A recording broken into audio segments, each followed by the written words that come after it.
Esse novo foco da influência do ambiente pré-natal também abrange o estudo do QI, que os deterministas genéticos e raciais associavam apenas aos genes. Mas em 1977, Bernie Devlin, professor de psiquiatria da Escola de Medicina da Universidade de Pittsburgh, analisou 212 estudos que comparavam o QI de gêmeos, irmãos e seus pais. Concluiu que os genes são responsáveis por apenas 48% dos fatores de desenvolvimento do QI. E quando se soma a isso os efeitos da união dos genes maternos e paternos, os componentes de inteligência herdados diminuem ainda mais, chegando a uma média de 35%. Já Devlin descobriu que as condições ao longo do desenvolvimento pré-natal podem afetar o QI de maneira significativa. Ele revela que uma média de 50% da inteligência potencial de uma criança é controlada por fatores ambientais. Estudos anteriores também mostravam que o consumo de álcool ou de nicotina durante a gravidez pode causar a diminuição do QI da criança, assim como a exposição ao chumbo. A lição para quem deseja ter um filho é que as atitudes dos pais no período de gravidez podem reduzir drasticamente a inteligência da criança. E não se trata de acidentes, mas de alterações no fluxo de sangue de um cérebro submetido a estresse. Em minhas palestras sobre paternidade consciente, eu cito pesquisa e mostro um vídeo de uma organização italiana, a Associazione Nazionale di Educazione Prenatale, que ilustra o relacionamento interdependente entre os pais e filhos ainda não nascidos. No vídeo, uma mãe e um pai estão tendo uma discussão, enquanto ela é submetida a um sonograma. Pode-se ver nitidamente que o feto salta dentro do útero quando a discussão se inicia. Contorce o corpo como se estivesse para saltar de um trampolim no momento em que a discussão se torna mais agressiva, e também quando alguém quebra um copo. O poder da tecnologia moderna, por meio de um sonograma, ajuda a desbancar o mito de que crianças ainda não nascidas não são organismos sofisticados o suficiente para reagir a qualquer coisa que não seja seu ambiente nutricional. O programa avançado da natureza. Você pode estar se perguntando por que a evolução criou para os fetos um sistema tão frágil e que depende tanto do ambiente dos pais. Na verdade, trata-se de um sistema engenhoso que ajuda a garantir a sobrevivência da prole. A criança vai viver no mesmo ambiente que os pais depois que nascer. Por isso, as informações adquiridas por intermédio da percepção dos pais atravessam a placenta e ajudam a formar a fisiologia do feto, preparando-o para as exigências que irá enfrentar após o nascimento. A natureza está simplesmente fornecendo à criança ferramentas para que possa sobreviver no ambiente que a espera. Portanto, hoje os pais têm uma escolha. Podem reprogramar suas crenças limitadas sobre a vida antes de trazer uma criança ao mundo. A importância da programação dos pais faz cair por terra a teoria de que nossas características, tanto positivas quanto negativas, são determinadas apenas por nossos genes. Como já vimos, os genes são formados, guiados e moldados pelas experiências aprendidas com o ambiente.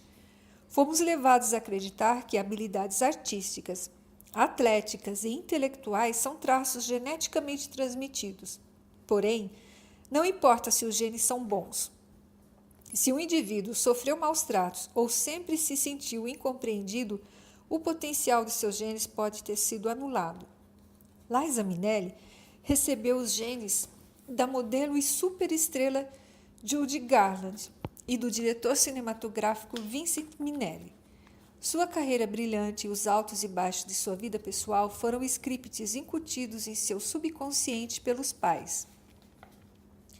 Se Liza tivesse os mesmos genes, mas fosse criada por uma família de fazendeiros holandeses no interior da Pensilvânia, por exemplo, o ambiente teria gerado uma seleção genética diferente para sua vida.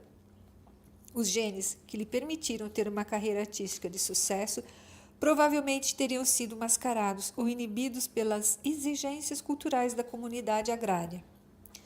Um grande exemplo da eficácia da paternidade consciente é o jogador de golfe e campeão Tiger Woods.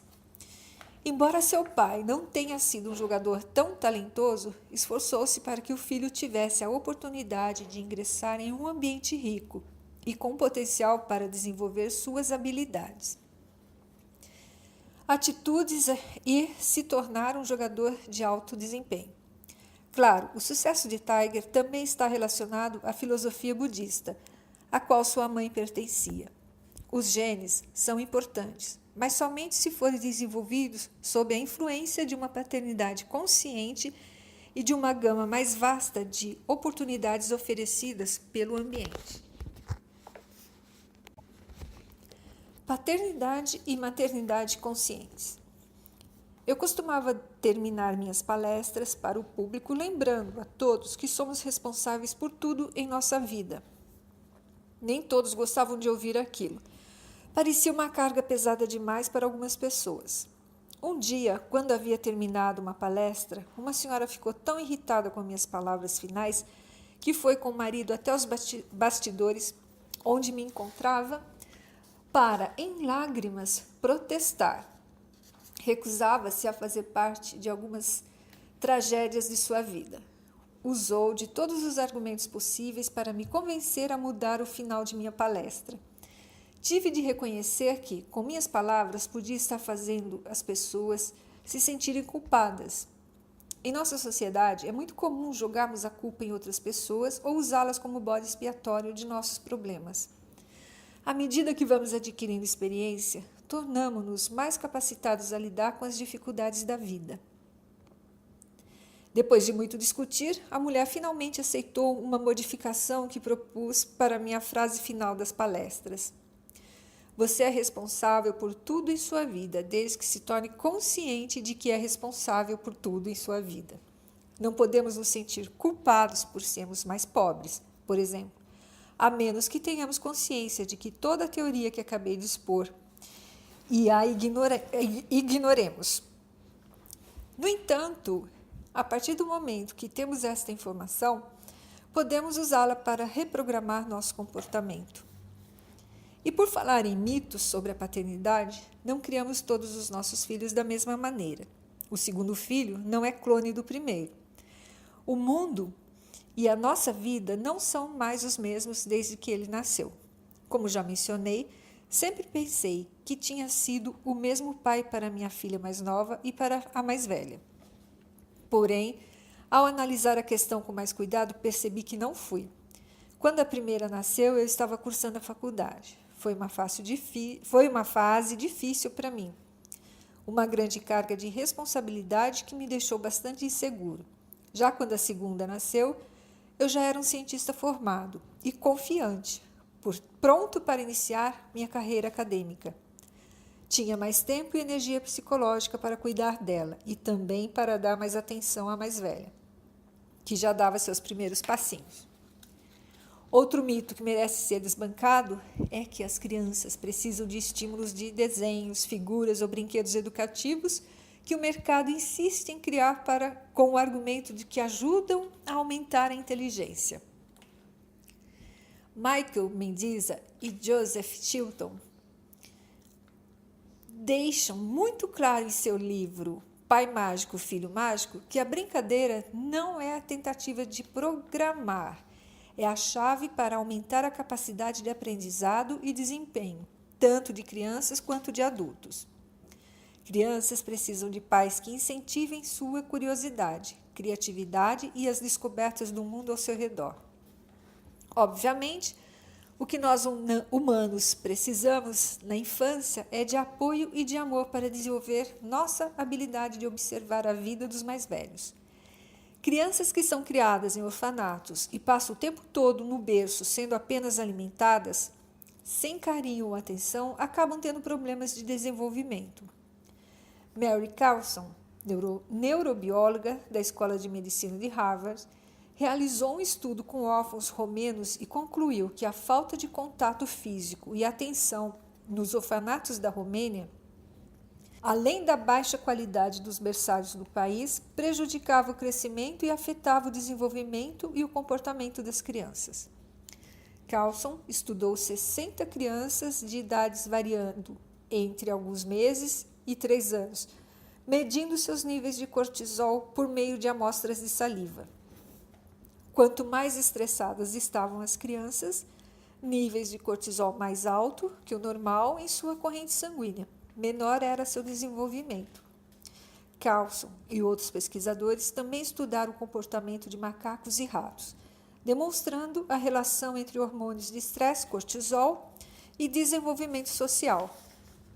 Estudos desenvolvidos por James Prescott, ex-diretor do setor de saúde humana e desenvolvimento infantil no Instituto Nacional Norte-Americano de Saúde, revelaram que macacos recém-nascidos isolados e sem contato físico com suas mães ou com outros macaquinhos desenvolviam perfis de estresse anormais e se tornavam sociopatas violentos. Ele desenvolveu esses estudos avaliando diversas culturas humanas e a maneira que os filhos são criados em cada uma delas. Descobriu que nas culturas em que as crianças recebem carinho físico e não têm a sexualidade reprimida, há mais paz e harmonia. Nessas comunidades, os pais mantêm contato físico com os filhos e as carregam no colo ou nas costas o tempo todo. Já as crianças que vivem em sociedades nas quais esse tipo de contato não existe, acabam se tornando violentas. Uma característica muito comum nesses casos é o distúrbio afetivo somatosensório, caracterizado pela dificuldade fisiológica de impedir oscilações de hormônios de estresse, precursores de ações violentas. Essas descobertas ajudam a explicar os níveis de violência nos Estados Unidos. Ao invés de incentivar o contato físico entre pais e filhos, os médicos normalmente os desmotivam. Isso se inicia com a intervenção não natural logo após o parto. Por exemplo, em que o recém-nascido é separado dos pais no berçário por longos períodos. Depois, há a recomendação de não irem ao quarto do bebê toda vez que ele chorar, para que ele não se torne mimado. São práticas incentivadas pela ciência que acabam contribuindo para a violência em nossa civilização. As pesquisas sobre contato físico e suas relações com a violência são descritas com detalhes no site violence.de. Bom, para nós não interessa isso. Nós não vamos achar esse site. Mas, e quanto às crianças romenas que são criadas sem carinho ou afeto e se tornam o que os cientistas chamam de maravilhosos sobreviventes? Porque algumas crianças se superam mesmo vivendo em ambientes negativos. Porque têm genes melhores? Não consigo acreditar nisso. A causa mais provável é que os pais naturais dessas crianças tenham lhe fornecido um ambiente pré- e perinatal mais favorável, além de nutrição adequada ao seu desenvolvimento. Os adotivos é que não devem fingir que a vida das crianças se iniciou no dia que foram adotadas. Elas já foram programadas no útero a acreditar que não são amadas ou desejadas. Claro, podem ter a sorte de ser adotadas ou cuidadas por pessoas que lhe deem carinho e que a estimulem. Mas se os pais adotivos não têm consciência dessa programação pré-natal, podem não saber como lidar com situações que surgirem após a adoção. Imaginam que a criança veio para eles em branco, sem influência alguma dos 9 meses que passou no útero. Portanto, a melhor atitude é reconhecer sua programação e tentar modificá-la se necessário. A mensagem para os pais adotivos, quanto para os naturais, é muito clara. Os genes que foram transmitidos aos seus filhos refletem apenas um potencial, não seu destino. É sua responsabilidade fornecer a eles um ambiente que incentive o desenvolvimento pleno de suas características inatas. Não quero dizer com isso que os pais precisam ler centenas de livros sobre o assunto. Conheço muitas pessoas que se interessam intelectualmente pelas ideias que apresento neste livro. Mas isso não basta. Eu mesma já tentei trabalhar apenas com a teoria. Conhecia todos os detalhes acadêmicos, mas tive de fazer um esforço enorme para colocá-los em prática. Só então minha vida começou a mudar.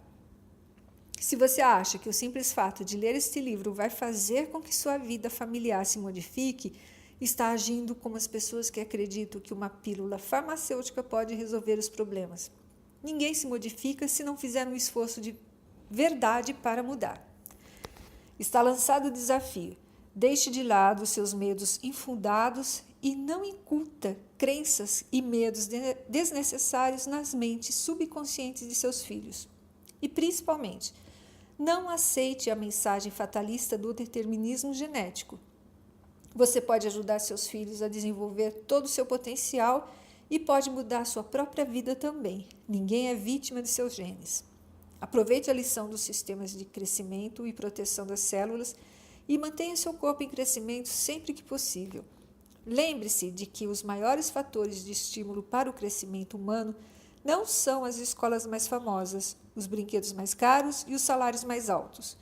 Muito antes de os biólogos celulares iniciarem suas pesquisas com as crianças nos orfanatos, os pais conscientes e os mestres como Rumi já sabiam que o melhor incentivo para o crescimento de crianças e adultos é o amor. Uma vida sem amor não é vida. O amor é a água da vida. Beba com o coração e com a alma.